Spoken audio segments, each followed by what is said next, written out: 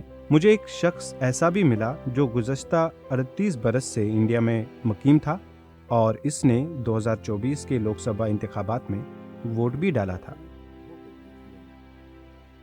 میرے ماتا پتا مجھے اس سمے یہاں لائے تھے جب میری عمر صرف 10 سال تھی۔ وہ دونوں یہیں وفات پا گئے۔ میری شادی، میرے بچے، میری پوری زندگی یہاں گزری ہے۔ بڑی محنت کے بعد میں نے آدھار کارڈ اور ووٹر آئی ڈی کارڈ بھی حاصل کیا۔ میں نے 2024 میں ووٹ بھی ڈالا، لیکن 2026 میں میرا نام فہرست سے نکال دیا گیا۔ اب جب نئی سرکار اقتدار میں آ گئی ہے تو وہ یقیناً ہمیں یہاں نہیں رہنے دے گی۔ وہ میرے ماتا پتا کے کاغذات مانگ رہے ہیں، لیکن مجھے تو یہ بھی معلوم نہیں کہ ایسی کوئی کاغذات کبھی موجود تھی بھی یا نہیں۔ انتظامیہ یا سرحدی محافظوں میں سے کسی نے بھی سرکاری طور پر یہ بتانے پر آمدگی ظاہر نہیں کی کہ سرحد پر جمع مبینہ بنگلہ دیشی دراندازوں کے دستاویزات کی جانچ پڑتال کے بعد دراصل کیا ہو رہا ہے۔ تاہم مقامی لوگ یہ ضرور دیکھ رہے ہیں کہ ان افراد کو بنگلہ دیش واپس بھیجا جا رہا ہے۔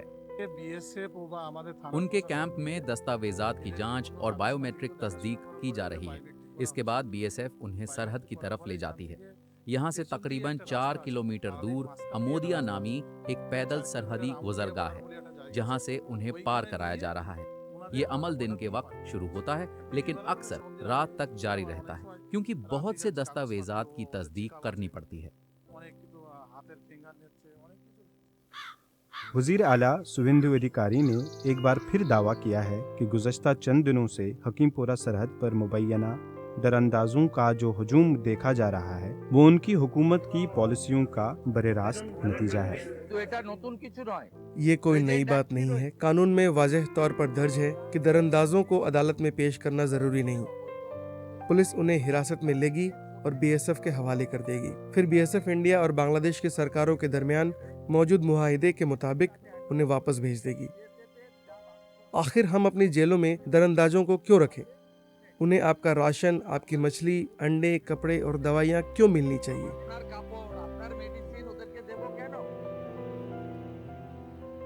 بار بار چاہے وزیر اعلیٰ اور بی جے پی رہنماؤں کی تقریریں ہوں یا عام انڈیا شہریوں کی گفتگو، دراندازوں کو انڈیا سے نکالنے کا موضوع مسلسل سامنے آتا آ رہا ہے۔ انڈیا سرکار ہمیں یہاں رہنے نہیں دے گی، اس لیے ہم جا رہے ہیں۔ نہیں، میں واپس نہیں آؤں گا۔ اگر میں کبھی دوبارہ آیا تو باقاعدہ پاسپورٹ کے ساتھ آؤں گا، ایک سیلانی کے طور پر، لیکن مجھے نہیں لگتا کہ شاید میں آ بھی سکوں گا۔ مجھے بہت افسوس ہے، لیکن میں کچھ نہیں کر سکتا۔ مجھے حقیقت کو قبول کرنا ہوگا۔ مقامی انتظامیہ نے یہاں جمع مردوں، عورتوں اور بچوں کی دستاویزات کی جانب مکمل کر لی ہے، جن کے بارے میں کہا جاتا ہے کہ وہ غیر قانونی طور پر انڈیا میں مقیم تھے۔ بدھ کی شام تک یہ واضح نہیں تھا کہ انہیں بنگلہ دیش میں داخل ہونے کی اجازت دی جائے گی یا نہیں، یا پھر ان لوگوں کی طرح جو منگل کو بنگلہ دیش واپس جانے کی نیت سے اس سرحد پر پہنچے تھے، لیکن انہیں داخلے کی اجازت نہ مل سکی اور بعد ازاں مغربی بنگال حکومت کے قائم کردہ حراستی کیمپ میں منتقل کر دیا گیا۔ ان مردوں اور عورتوں کو بھی اسی مرکز میں لے جایا جائے گا۔ رات گئے سرحدی چوکی سے واپسی کے دوران یہ دیکھا گیا کہ خود کو بنگلہ دیشی شہری قرار دینے والے ان افراد کو 2 بسوں کے ذریعے ایک حراستی کیمپ منتقل کیا جا رہا تھا۔ یہ کیمپ تنتولیا نامی مقام پر قائم کیا گیا ہے، جو سرحد سے خاصے فاصلے پر واقع ہے۔ انڈیا کے آخری مغل فرمانروا بہادر شاہ ظفر کے چند آخری احکامات میں سے ایک گائے کی قربانی پر پابندی کا حکم بھی تھا۔ ایک مسلم بادشاہ نے ایسا کیوں کیا، اور کیا اس سے قبل کسی دوسرے مغل حکمراں نے بھی گائے ذبح کرنا ممنوع قرار دیا تھا؟ تفصیل آج کے ZBC ریڈز میں، جسے تحریر کیا ہے وقار مصطفیٰ نے، جبکہ پیش کر رہے ہیں عمر آفریدی۔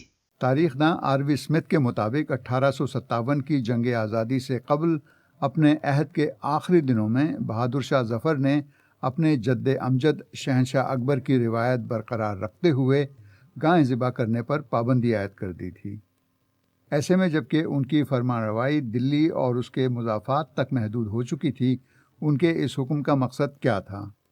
صحافی اور محقق وقار مصطفیٰ کی تحریر پر مبنی BBC ریڈز کے ساتھ میں عمر آفریدی ہوں۔ 20ویں مغل حکمراں بہادر شاہ ظفر کو 1837 میں اقتدار ملا۔ ہربرٹ چارلز فینشا کی کتاب دہلی پاسٹ اینڈ پریزنٹ کے مطابق 19ویں صدی کے اوائل تک مغلیہ سلطنت سکڑ کر صرف شہر دلی اور اس کے گرد و نواح یعنی پالم کے علاقے تک محدود ہو چکی تھی۔ اپنی کتاب the last Mughal the fall of dynasty Delhi 1857 میں ولیم ڈالرمپل لکھتے ہیں کہ 1857 کی دہائی تک بہادر شاہ ظفر کے پاس عملی طور پر روزمرہ اقتدار بہت کم رہ گیا تھا، سوائے اس پر اثر ہیبت اور وقار کے جو ابھی مغلیہ خاندان سے وابستہ تھا۔ باقی کئی لحاظ سے وہ شطرنج کے بادشاہ بن کر رہ گئے تھے۔ اصل اقتدار برطانوی ایسٹ انڈیا کمپنی کے پاس تھا۔ Are we Smith Bahadur Shah Zafar کے گائے کاٹنے پر پابندی کے بارے میں لکھتے ہیں، ممکن ہے دیہات میں اس حکم کی خلاف ورزی ہوتی رہی ہو، مگر شہری علاقوں میں اس پابندی پر سختی سے عمل درآمد کیا گیا تاکہ فرقہ وارانہ ہم آہنگی کو مضبوط بنایا جا سکے۔ کنان گہرانہ نے اپنی کتاب right to freedom of religion میں لکھا ہے کہ مغل دور میں بابر سے اورنگزیب تک گائے ذبح کرنے پر کسی نہ کسی قسم کی پابندی عائد تھی۔ ایسا ہندو رعایا کی وفاداریاں جیتنے کے لیے کیا گیا تھا۔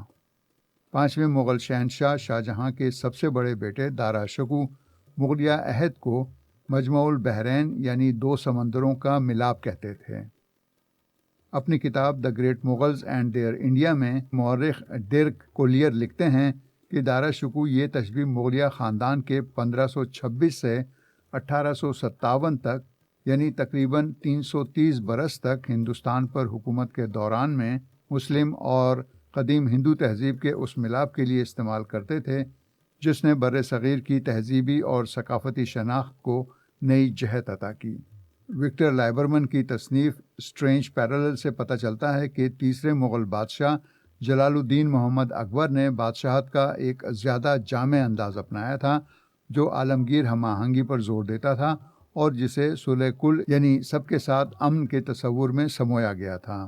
ان میں سے بہت سی پالیسیاں اکبر کے بیٹے نور الدین محمد جہانگیر کے دور میں بھی جاری رہیں۔ لائبرمن کے مطابق شاہ جہاں اور خصوصاً چھٹے بادشاہ اورنگزیب عالمگیر کے دور میں ایک قدامت پسند رد عمل ضرور پیدا ہوا، لیکن اس کے باوجود عملی ضرورتیں بہت اہم رہیں۔ قرون وسطیٰ کے ہندوستان کی ماہر R.D. ٹرشکے کے مطابق تاریخی ریکارڈ ظاہر کرتے ہیں کہ مغل حکمراں سلطنت کے بعض مخصوص علاقوں میں محدود مدت کے لیے گائے اور دیگر جانوروں کے ذبیحے پر پابندی عائد کر دیتے تھے۔ جین اور برہمن دونوں مغل بادشاہوں کے پاس ایسی سیاسی رعایتوں کے حصول کے لیے جاتے تھے۔ متعدد فرامین اور تاریخی متن آج بھی موجود ہیں جو ثابت کرتے ہیں کہ ان کی درخواستیں منظور کی جاتی تھیں۔ مثال کے طور پر جین مذہبی رہنماؤں نے مغل حکمرانوں سے پریوشن تہوار کے دوران جانوروں کو ذبح کرنے پر پابندی کے وعدے حاصل کیے۔ اکبر نے اس حوالے سے 25 سال کے وقفے سے 2 الگ الگ فرامین جاری کیے تھے، جس سے ظاہر ہوتا ہے کہ یہ احکامات مستقلاً نافذ نہیں رہتے تھے۔ جین اور برہمن دونوں کی تحریر کردہ سنسکرت کی کتابوں میں گائے کے تحفظ پر متعدد مغل بادشاہوں کی تعریف کی گئی ہے۔ انسائکلوپیڈیا بریٹینیکا سے معلوم ہوتا ہے کہ برسوں سے انگریزوں کی سیاسی مداخلت، ظلم اور ریاستوں پر قبضے عوام کے غصے کو بڑھا رہے تھے، اور لارڈ ڈلہوزی کی جانب سے اودھ کے الحاق نے اس ناراضی کو شدید تر کر دیا تھا۔ سن 1857 میں ہندوستان میں برطانوی اقتدار کے خلاف ایک عظیم بغاوت بھڑک اٹھی تھی۔ ڈاکٹر تارا چند ہندوستان میں سپاہیوں کی تحریک آزادی کی تاریخ میں لکھتے ہیں کہ اس بغاوت یا جنگ آزادی میں عام خیال اور حکمرانوں کی توقعات کے برعکس مسلمانوں اور ہندوؤں نے مل کر حصہ لیا۔ بقرعید قریب آ رہی تھی۔ دربار جس نے ہمیشہ بھرپور کوشش کی تھی کہ شہر کو فرقہ وارانہ بنیادوں پر تقسیم نہ ہونے دیا جائے، شدید خوفزدہ تھا۔ ڈالرمپل کے مطابق ایسے میں ہندو جذبات کو جان بوجھ کر ٹھیس پہنچانے کی کوشش کی گئی۔ سید محمد باقر دہلوی، جو مولوی محمد باقر کے نام سے بھی جانے جاتے ہیں، دلی میں صحافی تھے۔ دا لاسٹ مغل سے معلوم ہوتا ہے کہ مولوی محمد باقر نے لکھا، ٹونک سے آنے والے غازیوں نے فیصلہ کیا کہ عید کے دن جامع مسجد کے سامنے کھلے میدان میں گائے ذبح کی جائے۔ وہ لکھتے ہیں کہ اگر ہندوؤں نے اس کی مخالفت کی تو وہ انہیں قتل کر دیں گے اور پھر ہندوؤں سے حساب چکتا کرنے کے بعد فرنگیوں پر حملہ کر کے انہیں تباہ کر دیں گے۔ دلی اردو اخبار کے یہ مدیر جنگ آزادی 1857 میں اپنی جان قربان کرنے والے پہلے صحافی قرار پائے۔ انہیں 16 ستمبر 1857 کو گرفتار کیا گیا اور 2 دن بعد توپ سے اڑا دیا گیا تھا۔ ڈالرمپل لکھتے ہیں کہ اس کے فوراً بعد 19 جولائی کو چند ہندو سپاہیوں نے گائے ذبح کرنے کے الزام میں 5 مسلمان قصائیوں کے گلے کاٹ دیے۔ ایک مکمل بحران جو شہر کو، جس کی تقریباً آدھی آبادی ہندو تھی، تقسیم کر سکتا تھا، قریب دکھائی دینے لگا۔ اب بادشاہ نے غیر معمولی طور پر فیصلہ کن رد عمل کیا۔ جس دن قصائی قتل کیے گئے اسی دن بہادر شاہ ظفر نے گائے ذبح کرنے پر پابندی لگا دی، گائے کے گوشت کے استعمال کو ممنوع قرار دے دیا اور حکم دیا کہ جو گائے ذبح کرتے ہوئے پایا جائے اسے توپ کے دہانے سے اڑا دیا جائے۔ پولیس نے فوراً کارروائی کی، یہاں تک کہ ایک کباب فروش کو بھی گرفتار کرنے چلی گئی جو بیف کباب بھون رہا تھا۔ ان میں سے ایک حافظ عبد الرحمن نے دربار کو لکھا کہ وہ قصائی نہیں ہیں اور انہیں گائے ذبح کرنے کا ذمہ دار نہیں ٹھہرایا جا سکتا۔ مزید یہ کہ انہوں نے کباب بیچنے کا کام صرف اس وقت شروع کیا تھا جب سپاہیوں کے ہنگاموں کے باعث ان کا سابقہ کاروبار تباہ ہو گیا تھا، مگر انہیں رہا نہیں کیا گیا۔ ڈالرمپل لکھتے ہیں کہ اس کے بعد بہادر شاہ ظفر نے حکم دیا کہ شہر کی تمام گایوں کا اندراج کیا جائے اور مختلف محلوں کے چوکیداروں اور خاکروبوں کو ہدایت دی گئی کہ وہ ہر اس گھر کی اطلاع مقامی کوتوالی کو دیں جہاں گائے موجود ہو۔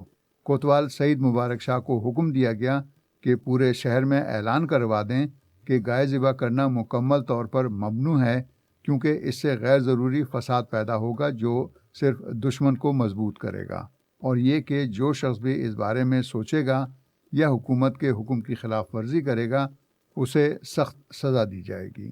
مزید احکامات بھی جاری ہوئے، جن میں ایک عجیب حکم یہ تھا کہ تمام رجسٹرڈ شدہ گایوں کو اب شہر کی مرکزی کوتوالی میں پناہ دی جائے۔